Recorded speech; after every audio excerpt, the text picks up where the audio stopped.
গল্প এক মুঠো খেজুরের বরকত। একটা ছোট্ট গ্রামে থাকত দরিদ্র কিন্তু সৎ একটি ছেলে, ইয়াসিন। সে প্রতিদিন মসজিদে আজান দিত আর নামাজের পর ইমাম সাহেবের কাছে কুরআন শিখত। তার পরিবার খুব গরিব, কিন্তু তার মন ছিল আল্লাহর প্রতি পূর্ণ ভরসায়। একদিন গ্রামের পথে হাঁটতে হাঁটতে সে দেখল এক বৃদ্ধা মা ভারী একটি বোঝা মাথায় নিয়ে কষ্ট করে হাঁটার চেষ্টা করছে। ইয়াসিন দৌড়ে গেল আর বলল, মা, আমি তুলে দিই। বৃদ্ধা মুচকি হেসে তার মাথায় হাত রেখে বললেন, বাবা, আল্লাহ তোমাকে উত্তম বদলা দিন। ইয়াসিন তার বোঝা ধরে বাড়ি পর্যন্ত পৌঁছে দিল।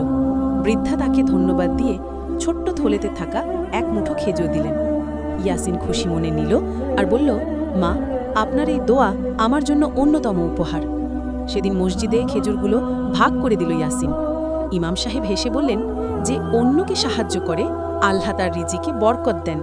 তোমার এই ছোট কাজ আল্লাহর কাছে খুব বড়। কয়েকদিন পরে গ্রামের একটি মাদ্রাসায় নতুন মুয়াজ্জিন নেওয়া হচ্ছিল। ইয়াসিনের আমানতদারি, নম্রতা আর সবার প্রতি আচরণ দেখে তাকে চাকরি দেওয়া হলো।